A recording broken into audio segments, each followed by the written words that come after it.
Video में all Rajasthan 63 rank और अगर मैं गर्ल्स कैंडिडेट की बात करूं तो गर्ल्स कैंडिडेट में 9th रैंक आज मीनाजी सैनी हमारे साथ में है। लेकिन सर कहते हैं ना कि मतलब मम्मी पापा होते हैं, मम्मी होती है, तो मतलब बच्चे गरीब नहीं होते।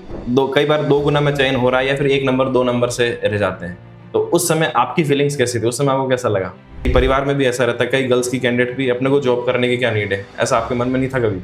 क्वालिटी एजुकेशन से कब जुड़े फिर आप? टेस्ट सीरीज की इंपॉर्टेंस आपको क्या लगती है? टेस्ट सीरीज की इंपॉर्टेंस तैयारी में कितनी होती है? घंटे तो मैं काउंट नहीं करती कभी। काम कर लेती थी, पढ़ लेती थी, और मतलब अगर कुछ पाना है तो आपको कुछ खोना भी पड़ेगा। एग्जाम के टाइम आपको डिस्टर्बेंस नहीं लगा कि मेरे इतना सारा काम आ रहा है, मेरे एग्जाम भी पास में है, और एग्जाम से जस्ट पहले इतनी तैयारी होगी तो आपको कॉन्फिडेंस आ गया था कि इस बार तो मेरा सिलेक्शन हो जाएगा?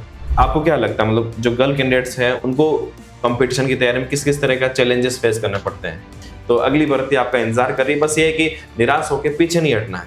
हेलो फ्रेंड्स, आप सभी का स्वागत है क्वालिटी एजुकेशन के अपने इस प्लेटफॉर्म पर।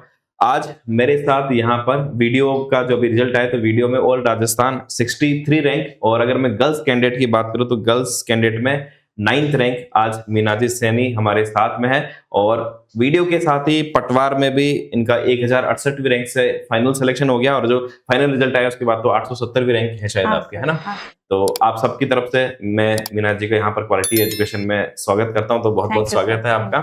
वैसे देखो, यहाँ पर जो बहुत सारे आप साथियों कमेंट आ रहे हैं, सर आपने बहुत सारे कैंडिडेट्स का इंटरव्यू लिया, बॉयज कैंडिडेट बहुत आ रहे हैं, गर्ल्स कैंडिडेट जो है वो कभी आपने इंटरव्यू लिया नहीं। वैसे गर्ल्स कैंडिडेट का भी काफी सिलेक्शन हुआ है, लेकिन ज्यादातर गर्ल्स कैंडिडेट्स इंटरव्यू देना या इस तरह का पॉडकास्ट करना प्रीफर नहीं करती है। मीना जी की भी कम इच्छा थी, है ना? इंटरव्यू से पहले मेरी बात हुई तो बोले सर मेरी भी कम इच्छा है, क्योंकि एक तो ज्यादातर ऐसा रहता है कि 100 कमेंट्स अच्छे भी आते हैं लेकिन 5 कमेंट्स नेगेटिव आते हैं, तो एक नेगेटिव ऐसा फील करता है ना? तो मैंने बड़ा मोटिवेट किया है इंटरव्यू लेने के लिए भी, क्योंकि बहुत सारी गर्ल्स कैंडिडेट भी ऐसी हैं जो शायद आपका इंटरव्यू देखेगी और आपसे बहुत मोटिवेट होंगी। तो मैं चाहता हूं कि अगर हाँ ये आपको इंटरव्यू अच्छा लगे तो आप हौसला दीजिए, ताकि बहुत सारी गर्ल्स कैंडिडेट भी आगे आए और इस तरह से इंटरव्यू देने के लिए वो कभी हिचके नहीं, है ना? तो हम क्या होता है कि कई बार जहां पर भी आपको पॉजिटिव चीजें दिखें उसको अप्रिशिएट करना सीखिए। जब हम पॉजिटिव चीजों को अप्रिशिएट करते हैं तो हमारे साथ भी पॉजिटिव चीजें होने लगती है ना? तो मैं आप सबसे एक आग्रह करूंगा कि एक गांव से निकली हुई कैंडिडेट अपने गांव में, शायद आप बता रहे थे कि आपने सरकारी नौकरी में वीडियो में आप एकमात्र सिलेक्शन हुआ है आपका, लड़कियों में आपका सिलेक्शन एकमात्र हुआ है, पटवारी में सिलेक्शन हुआ है, तो उनका हौसला बढ़ाइए ताकि गर्ल्स इसी तरीके से आगे बढ़ेगी, हम एक बेहतर समाज बना पाए। तो आज जानते हैं, बहुत कुछ जानने को सीखने को आपको भी इसमें मिलेगा। तो मीना जी, पहले तो मैं चाहूंगा एक सामान्य परिचय आप दे दीजिए, ताकि जो भी आपको देख रहे हैं उनको लगे कि हाँ आप कहाँ से बिलोंग करते हैं। जैसे हम कहते हैं ना, गांव का नाम रोशन, तो आज गांव का नाम आपका आना चाहिए, आपके मम्मी पापा का नाम आना चाहिए, है ना? तो अपना थोड़ा सा परिचय दे दीजिए। सर मैं सीकर जिले के नीमका थाना तहसील के गाँव ग्वाला से बिलोंग करती हूँ। मेरे पापा जब मैं 1.5-2 साल की थी तब एक्सपायर हो गए थे। अच्छा। मम्मी हाउसवाइफ है, और भैया एयरफोर्स में अभी फिलहाल सार्जेंट के पद पर हैदराबाद में कार्यरत है। ओके, ठीक है। आप गांव से ही बिलोंग करते हैं? आपकी पढ़ाई शुरुआती जो पढ़ाई थी वो गांव से ही हुई थी सारी? हाँ सर, गांव से हुई है। सरकारी स्कूल से या इंग्लिश मीडियम स्कूल से? नहीं सर, प्राइवेट स्कूल से। प्राइवेट स्कूल से पढ़ी थी?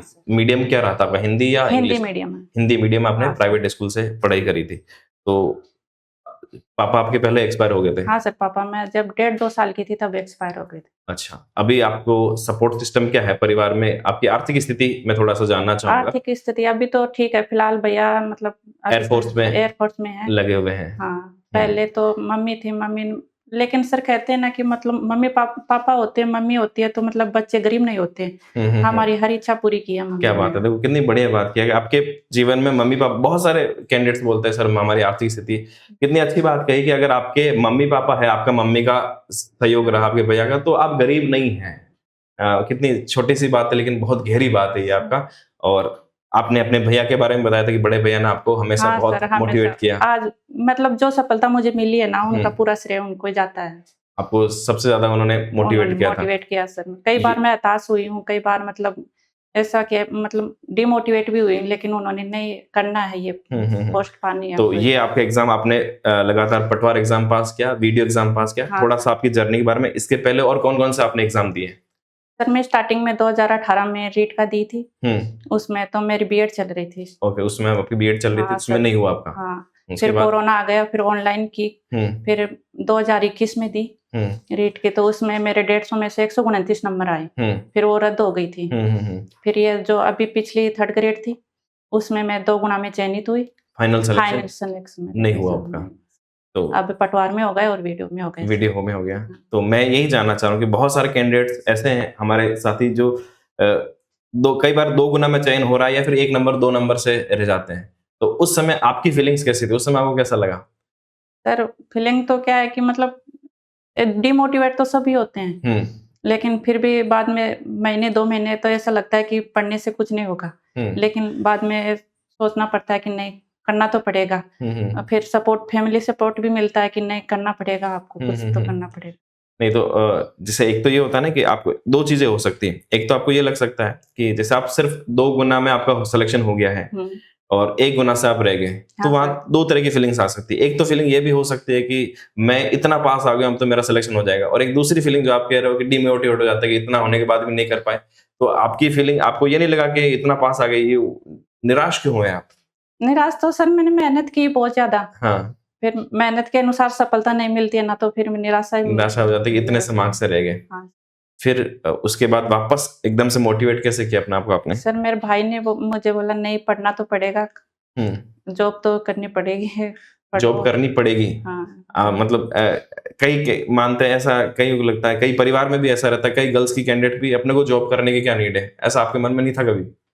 सर मेरे तो मतलब पूरा सपोर्ट भैया ने किया, नहीं मुझे तो पता भी नहीं इतना मतलब, लेकिन भैया ने नहीं तुझे आगे बढ़ना, तुझे आगे करना, तू कर सकती है, तू करेगी। मतलब आपके बड़े भाई का आपका और विश्वास बहुत प्रबल था कि कर सकती है। हाँ सर। तो बिल्कुल ये देखो यहाँ पर उन्होंने सर मुझे मतलब बेटी, मतलब एक बहन की तरह नहीं, एक बेटी की तरह ही पाला है, बेटी की तरह ही मतलब सपोर्ट किया, नहीं तू कर सकती है, तू करेगी, कर लेगी। बिल्कुल बिल्कुल। देखो यहाँ पर क्या होता है कि घर परिवार में अगर एक बड़े का इतना विश्वास मिल जाए, इतना सपोर्ट मिल जाए, तो शायद बहुत अच्छा कर सकते हैं। ये सबसे बड़ी चीज, अगर वो शायद वो इतना विश्वास नहीं दिखाते या इतना सपोर्ट नहीं दिखाते, तो शायद आप कुछ नहीं कर पाते। नहीं होता सर मेरा, है ना, आपका नहीं हो पाता। तो मैं यही मतलब एक गार्जियन भी देख रहे थे, उनके लिए था कि अगर आप पूरा विश्वास रखते हैं, कई बार क्या होता है कि उनका विश्वास नहीं होता है, या घर में भी कई बार आपको ताने मिलते हैं, तो शायद वो आपका विश्वास टूट जाता है। लेकिन अगर थोड़ा सा विश्वास दिखाए, कई बार थोड़ा समय लग सकता है। जैसे आपने कहा कि 2018 से आपने तैयारी शुरू करी है, 2021 से आप सीरियस तैयारी कर रहे हैं, तो भी आपको 3-4 साल लग गए। तो कई बार कंपटीशन एग्जाम ऐसा होता है जिसमें इतना समय लगता है। तो अगर थोड़ा सा अगर हम समय दें, तो फिर कोई भी एग्जाम मुश्किल नहीं हो रहा। एक बार में किसी से बहुत कम है जो क्लियर कर पाते हैं, बाकी टाइम तो लगता है, थोड़ा सा टाइम लगता है, वो कर सकते हैं। बहुत बढ़िया। क्वालिटी एजुकेशन से कब जुड़े फिर आप? सर मैं पटवार का एक मतलब टेस्ट देने जाती थी सीकर ऑफलाइन, तो उसमें एक बार भैया आए हुए थे, तो आपके बड़े भैया? हाँ, तो मैंने बोला कि मेरे 4th या 5वीं रैंक आ रही है टेस्ट में ऑफलाइन में, तो भैया ने बोला कि एक क्वालिटी एजुकेशन है, उसमें टेस्ट देने से जो टेस्ट में नंबर आते हैं ना, उसमें एग्जाम में 20 नंबर या 15 नंबर एक्स्ट्रा आते हैं। अब तो पटवार में तो टाइम नहीं है, वीडियो का ज्वाइन करेंगे उनका, फिर मैंने वीडियो का ज्वाइन किया आपका, तो टेस्ट भी दिया, और मेरे सर मतलब जहाँ पटवार में लड़कियों में 80वीं रैंक है, पटवार में आपके फाइनल 80वीं रैंक है गर्ल्स कैंडिडेट में। सर, और इसमें वीडियो मेरे 9वीं रैंक आई है आपसे क्वालिटी एजुकेशन से, इतना फायदा हुआ। आपने टेस्ट सीरीज भी दिया और वीडियो कोर्स भी आपने सारा पढ़ा। शायद आप विजेंद्र सर में जो वो उन्होंने उनकी शायद काफी हेल्प की, आर्थिक सर्वे और इकोनॉमिक सर्वे पढ़ा, वीडियो इकोनॉमी उन्होंने आपने उनसे यहाँ पर पढ़ा। मतलब मैं यही जानना चाह रहा हूँ, टेस्ट सीरीज की इंपॉर्टेंस आपको क्या लगती है? टेस्ट सीरीज की इंपॉर्टेंस तैयारी में कितनी होती है? सर मेरा जो मतलब ये पिछली थर्ड ग्रेड में 2 गुना में चयनित होकर रही हूँ ना, इसमें सबसे बड़ी कमी मेरी यही है कि मैं इसमें टेस्ट नहीं दी थी। टेस्ट देती थी मतलब, लेकिन जो मैथ और साइंस का जो पोर्शन होता है ना, उसको मैंने सोचा कि ये मेरा सब्जेक्ट है, मैं कर लूंगी, इसको छोड़ देती थी। बाकी टेस्ट जीके वगैरह का देती थी। जीके वगैरह का दिया आपने, अपने सब्जेक्ट का नहीं दिया? ये मैं कर लूंगी, ये मेरा सब्जेक्ट है। तो वो मुझे नुकसान, शायद अगर आप टेस्ट देते तो 4, 5, 7 नंबर आप ज्यादा लेकर आ सकते थे, तो पिछली बार आपका सिलेक्शन हो जाता था। ठीक है। और टेस्ट सीरीज से मुझे लगता है कि आपकी कई सारी कमियां हैं जो टेस्ट सीरीज के साथ साथ बहुत ज्यादा कमियां दूर होती है सर। एक तो मतलब जो माइनर मिस्टेक करते हैं ना अपन पैसा भरने में भी करते हैं, वो भी सही होती है सर। ऑफलाइन का तो और भी अलग है, ऑनलाइन का भी फायदा, लेकिन ऑफलाइन का भी फायदा, ऑफलाइन और ज्यादा बेटर आपको मिल सकता है। ठीक है। और थोड़ा सा आपके पढ़ने के तरीके के बारे में, पढ़ने के रूटीन के बारे में बताइए। बहुत सारे कैंडिडेट जो तैयारी कर रहे हैं, कि आपका पढ़ने का रूटीन कैसा था और पढ़ने का तरीका क्या था? सर मैं मतलब घंटे तो मैं काउंट नहीं करती कभी, काम कर लेती थी, पढ़ लेती थी, और मतलब और काम मतलब, लेकिन ये है कि मैं नियमितता पढ़ती थी, आधे घंटे या 1 घंटे, चाहे पढ़ो करंट अफेयर्स ही, लेकिन पढ़ती जरूर थी सर। मतलब किसी दिन 7-8 घंटे भी पढ़ लिया, किसी दिन आधे घंटे भी पढ़े, एग्जाम के टाइम पर तो 7-8 घंटे पढ़ लेती थी सर। अच्छा, मतलब अच्छा, एग्जाम से पहले 1-2 महीने पहले तो 7-8 घंटे, लेकिन जब खाली टाइम रहे ना जो टाइम पर तो सर आधे 1 घंटे भी पढ़ लेती थी। नहीं, आप डेली आधा 1 घंटे ही पढ़ती थी या कभी-कभी आधा घंटा हो गया, 1 घंटा हो गया तो भी मतलब ठीक है कि पढ़ना रोज है? हाँ, पढ़ना रोज है सर। ये आपने सिस्टम बना रखा है कि पढ़ना रोज है? पढ़ना रोज है। ये मतलब चाहे आधे घंटे पढ़ो, चाहे 1 घंटे पढ़ो, टाइम घंटे काउंट नहीं करते सर, माइंड सेट, मतलब आप किस माइंड से पढ़ रहे हो, ये है कि। अच्छा, गर्ल्स कैंडिडेट के साथ एक, क्योंकि बहुत सारी गर्ल्स कैंडिडेट भी आपको देख रहे होंगे, तो गर्ल्स कैंडिडेट के साथ ज्यादातर ये रहेगा कि उनके घर की जिम्मेदारी, घर के काम बहुत रहते हैं। आपके साथ भी तो ऐसा हुआ होगा? हाँ सर, है। हाँ, जिम्मेदारियां तो लड़कियों के ऊपर है ही सर, फिर भी मतलब। तो आप कैसे, जैसे घर के क्या काम रहते थे आपके? घर के जो काम करने होते हैं वो सारे घर के काम करने, खाना बनाना है ना, झाड़ू पोछा, ये सब लड़कियों के हिस्से में आता है, उनको करना पड़ता है, मतलब ऐसा आपने यही, तो शायद आपको भी करना पड़ा होगा सारा? हाँ सर, करना, मतलब खाना वगैरह तो मम्मी बना लेती है, लेकिन झाड़ू पोछा रही है तो करना पड़ता ही है। अच्छा, और जैसे गांव में तो और भी खेत भी हो, पशु भी पालते हैं, आपके साथ भी था हाँ ऐसा? सर, हमारे भी है पशु। अच्छा, तो वो भी काम देखना होता हाँ था? सर, काम देखना तो पड़ता। दोनों मैनेज कैसे होता था? आपने दोनों को मैनेज कैसे किया? सर, टाइम निकालना पड़ता है, मैनेज तो करना पड़ेगा। मतलब अगर आप पढ़ना चाहते हो, आप कुछ पाना चाहते हो, तो कुछ तो मतलब आपको अगर कुछ पाना है तो आपको कुछ खोना भी पड़ेगा, इसलिए काम को भी करना पड़ेगा और इसको भी, मतलब दोनों को मैनेज करना पड़ेगा। तो आपने ऐसा नहीं सोचा कि यहाँ पे जैसे मुझे बस कुछ टाइम के लिए 6 महीने के लिए काम से फ्री कर दो, घर से ऐसी कोई डिमांड नहीं रखी आपने? नहीं सर, कभी नहीं रहे। मम्मी अकेली रहती है तो मैं मतलब मम्मी के साथ ही रहती हूँ। अच्छा, आपको लगा कि मुझे मम्मी को सपोर्ट करना चाहिए? हाँ सर, पटवार के एग्जाम के बाद में तो मम्मी का पैर भी मतलब थोड़ा सा फ्रैक्चर हो गया था। अच्छा, तो वो भी काम, पूरा काम करना पड़ता। पूरा काम आपने ही किया? तो ऐसा मतलब एग्जाम के टाइम आपको डिस्टरबेंस नहीं लगा कि मेरे इतना सारा काम आ रहा है, मेरे एग्जाम भी पास में है? आपने नहीं सर, वो आदत हो जाती है फिर बाद में, मतलब तैयारी को आपने मैनेज कर लिया। हाँ। अच्छा, मैं ये जानना चाहूंगा कि जैसे अभी वीडियो एग्जाम की बात कर लेते हैं, वीडियो एग्जाम में टोटल 160 सवाल थे, आपने कितने सवाल किए थे उसमें? सर, मैंने उसमें 153 क्वेश्चन किए थे। 153 क्वेश्चन आपने अटेम्प्ट किए, और कितने? उसमें मेरे 12 गलत हुए और मतलब 12 के -4 होके 136 क्वेश्चन मेरे सही हुए। 136 क्वेश्चन आपके हुए। आपका मैथ्स तो आपका सब्जेक्ट रहा है, मैथ्स तो आपका स्ट्रॉन्ग रहा होगा। इंग्लिश सर मैंने यूट्यूब से पढ़ी है। यूट्यूब से आपने पढ़ ली और उसको भी अच्छा किया।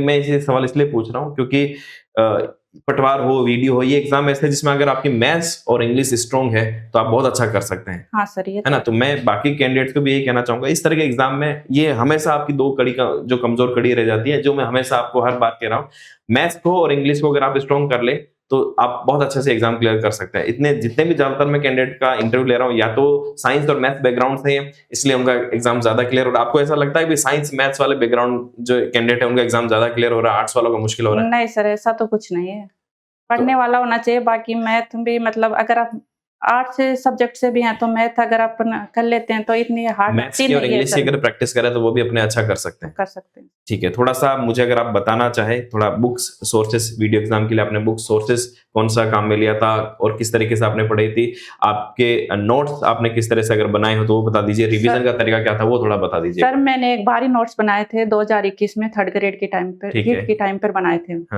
तो वही नोट्स पढ़ रही हूँ। एक बार नोट्स बना लिए, बार बार नोट्स नहीं बनाती हूँ। कुछ मिलता है, हाँ, करंट मिलता है तो उसमें अपडेट कर लेते हैं, करंट से कुछ रिलेटेड। नोट्स बनाने से फायदे हुए आपको कुछ? हाँ सर, नोट्स खुद के बनाए हुए हैं तो सर बहुत ज्यादा बेनिफिट होते हैं उसमें। ठीक है।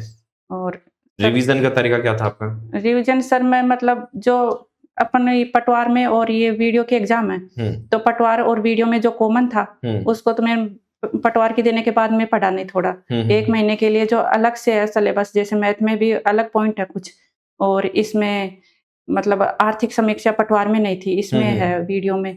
तो इस पर एक या 1 महीने, 1.25 महीने के लिए इसको रिवीजन किया, और जो बाद में कॉमन रहा और टेस्ट देते रहे, और जो कॉमन है फिर उसको महीने 2 महीने 20 दिन में उसको फिर रिवाइज कर लिया। उसको रिवाइज कर लिया, उससे सारे आपके हो गए? हाँ सर। ठीक है। और एग्जाम से पहले जब थोड़ा जैसे एग्जाम में पास आते रहते, कई कैंडिडेट्स की धड़कन बढ़ जाती है, आपके साथ भी ऐसा होता है? हाँ, कि जैसे सबके साथ होता है, वो तो सही टॉपर 1 नंबर पर रैंक पर है, उसके साथ धड़कन बढ़ी, इस बार होगा या नहीं होगा? सबके साथ एग्जाम से पहले आपको ऐसा लग रहा है? ना सर, उसके साथ जरूर होता है। अच्छा, जो पढ़ता है रियल में पढ़ता है, जो हाँ, रियल में तैयारी करता है, उसके साथ धड़कन होता सबकी है बढ़ती सर। है। अगर हम लगातार 7-8 दिन पढ़ लेते हैं तो ऐसे सोचते हैं कि हमसे बेहतर कोई कर ही नहीं सकता, हम कर लेंगे इसको। अगर 2-3 दिन नहीं पढ़ेंगे फिर ऐसा होता नहीं है हमसे नहीं होगा ये। हाँ, तो हाँ। सर सबको होता है, डिमोट तो सबको होते हैं। और एग्जाम से जस्ट पहले इतनी तैयारी होगी तो आपको कॉन्फिडेंस आ गया था कि इस बार तो मेरा सिलेक्शन हो जाएगा? सर वीडियो में तो लग रहा था क्योंकि मैंने टेस्ट भी दिए थे और मतलब आर्थिक समीक्षा वगैरह और ये मतलब अच्छा हो गया था कोर्स तो में। टेस्ट में भी पटवार अच्छे में नंबर तो आ रहे थे, कॉन्फिडेंस आ गया था हाँ मतलब। सर ठीक। ठीक है, और एग्जाम हॉल के दौरान मुझे बताइए, एग्जाम हॉल के दौरान किस तरह का था? एग्जाम देते टाइम आपको लग गया था कि हाँ पेपर मेरे हिसाब से आया है, सही है? हाँ, एग्जाम हॉल में सर मतलब अपन कितनी भी तैयारी कर लो लेकिन अगर जो एग्जाम होती है वो 3 घंटे या 2.5 घंटे में जो माइंड चलता है ना वो मायने वो रखता है। बहुत इम्पोर्टेंट वो मायने रखता है सर। बिल्कुल। अगर कितनी पहले भी अच्छी तैयारी भी हो और उस टाइम पर माइंड नहीं चले ना तो वो कोई काम की नहीं तो है। कुछ एग्जाम टाइम के दौरान के कुछ आप टिप्स देना चाहेंगे स्टूडेंट्स को भी, एग्जाम टाइम के दौरान अपना आपको माइंड को रिलैक्स कैसे रखना है? सर आराम से रिलैक्स रहो, कोई डरने की जरूरत नहीं है उसमें।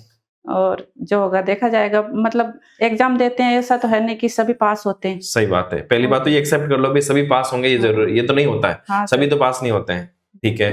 और देते रहो मतलब जो हाँ, पढ़ेगा उसका मैं तो भी एक जरूर बार होगा। सभी स्टूडेंट्स को हमेशा यही बताता हूँ कि देखो परिणाम अपने हाथ में नहीं है, सही है तो सर। उसकी ज्यादा चिंता नहीं करनी कि बाकी परिणाम। पॉजिटिव सोच के साथ आगे पॉजिटिव बढ़ो। सोच के साथ अपना बेस्ट परफॉर्मेंस देना चाहिए। सही है सर। अगर अपना बेस्ट परफॉर्मेंस दे रहे हैं तो वहां पर बेस्ट परफॉर्मेंस निकल के भी आएगा। सही। मैं एज ए गर्ल कैंडिडेट, बहुत सारी गर्ल कैंडिडेट्स भी हैं जो आपको दे रही है, एज ए गर्ल कैंडिडेट्स आपको क्या लगता है, मतलब जो गर्ल कैंडिडेट्स हैं उनको कंपटीशन की तैयारी में किस किस तरह का चैलेंजेस फेस करने पड़ते हैं? सभी तरह को, मैं सिर्फ आपकी बात नहीं कर रहा, और भी गर्ल्स कैंडिडेट्स को आपने भी देखा होगा, उनको किस तरह की चैलेंजेस फेस करने सर पड़ते हैं? लड़कियों को ज्यादातर एक तो घर का काम भी करना पड़ता है। दूसरी बात उनको बाहर नहीं भेजते हैं। आजकल तो मैंने सुना भी है सर लाइब्रेरी में भी नहीं जाने देते हैं लड़कियों को ज्यादातर। हाँ, ज्यादातर लड़कियां कई बार नहीं जा पाती नहीं है, जाने कई देते कई हैं। अलग अलग रीजन हो सकते हैं। हाँ। वैसे तो कई लड़कियां जा भी रही, लेकिन कई कई कैंडिडेट हैं जो हाँ नहीं जा सर पाते। गांव जो गांव में है ना हाँ। उनको नहीं जाने देते इतने हाँ, ज्यादातर। हाँ। तो आप गए थे क्या लाइब्रेरी? नहीं सर मैंने एक बार भी नहीं गई।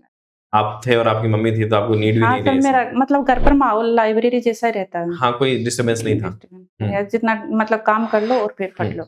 तो आपका मानना है भी काम के साथ भी पढ़ाई की जा सकती है? अगर हाँ आप सर बिल्कुल। काम के बाद टाइम मिल जाता है प्रॉपर? हाँ सर। कितना मतलब अगर आपके हिसाब से अगर कितना पढ़ ले, कितना महीने पढ़ ले, मैं पटवार और वीडियो एग्जाम जैसे ही बात कर रहा हूँ कि कितने महीने हम थोड़ी तैयारी कर ले और इतने घंटे अगर रोज दे तो एग्जाम निकाला जा सकता है? सर मैंने पटवार तो मतलब अभी जो ये पटवार क्लियर हुए हाँ, हाँ। तो ये मतलब दिसंबर या फिर नवंबर के आसपास से स्टार्ट की थी मैंने पटवार। पहले तो मैं एसएससी सीजीएल की भी दी थी एग्जाम। उसकी तैयारी कर रही थी, सितंबर में अक्टूबर में उसकी एग्जाम थी। उसके बाद में मैंने मतलब एक थोड़ा बहुत छोड़ दिया, पढ़ा नहीं है। फिर पटवार के लिए पढ़ा तो नवंबर दिसंबर से पढ़ा और ये 17 अगस्त की एग्जाम थी। तो ज्यादा टाइम तो नहीं, लेकिन 6 महीने अगर लगातार आप मतलब एक माइंड सेट के साथ पढ़ो ना तो क्लियर हो जाती है। हाँ, पहले भी आपका एक तैयारी का बैकग्राउंड था, आपका बेस क्लियर था। हाँ फिर जैसे एग्जाम आया आपने 6-7 महीने अगर अच्छे से पढ़े और 7-8 घंटे भी साथ में सर टेस्ट देना बहुत जरूरी है। हाँ, टेस्ट प्रैक्टिस से आप काफी सारी चीजें जो है जो आपको सर हम पढ़ते रहते हैं लेकिन इसका पता नहीं चलता ना कि मतलब कौन से टॉपिक से कैसे क्वेश्चन आएंगे। हाँ। तो ये टेस्ट देते ना तो उस टाइम पर पता होता है कि इस टॉपिक से ये क्वेश्चन ऐसे बनता है। तो वो मतलब फिर एक बार मतलब पढ़ लेते हैं, टेस्ट दे लो और फिर वापस रिवाइज करते हैं तो उसका मतलब बहुत बेनिफिट होता है। बहुत बेनिफिट होता है। चलो बहुत बढ़िया, बहुत अच्छा लगा आप यहाँ पर आए। मैं लास्ट में बस एक और चाहता हूँ कि ऐसे बहुत सारे कैंडिडेट जो आपके शायद भी शायद ऐसे रहे होंगे, एग्जाम दिए होंगे, कुछ मार्क्स से रह गए या फाइनल मेरिट में अभी जैसे 2 गुना में हो गया, फाइनल सिलेक्शन नहीं हुआ, तो वो कैंडिडेट्स कई बार बहुत निराश हो जाते हैं, जैसे आपने भी बोला कि निराश आगे नंबर उनका ही है सर। हाँ, तो उनको लेकर कोई एक ऐसा मैसेज देना चाहे तो आप बता दीजिए। पढ़ते रहो सर, आगे नंबर उनका ही आएगा। हाँ, जैसे आपका क्योंकि सर आगे जो सेलेक्ट हो गए वो तो सेलेक्ट हो गए। हाँ। और जो उनके पीछे हैं वो पीछे हैं, आगे पढ़ते रहो। अब जस्ट नेक्स्ट जो भर्ती आने वाली है वो आपके लिए तैयार है। और जैसे आपने मीना जी ने बताया कि पिछली भर्ती में उनको भी बहुत दुख हुआ कि यार 2 गुना में हो गया, फाइनल सिलेक्शन नहीं हुआ, लेकिन अगली भर्ती में आपका सिलेक्शन हो गया। हाँ, तो अगली भर्ती आपका इंतजार कर रही है। बस ये है कि निराश होकर पीछे नहीं हटना है। हाँ, आप उसी तरीके से चलते रहेंगे तो निश्चित रूप से आपका भी यहाँ पर सिलेक्शन होगा। चलो बहुत अच्छा लगा, और मैं एक बार फिर से आप सभी विद्यार्थियों की तरफ से भी यहाँ पर मीना जी को बधाई देते हुए आप उसी तरह से और आगे बढ़ते रहे। बहुत बहुत धन्यवाद आपका।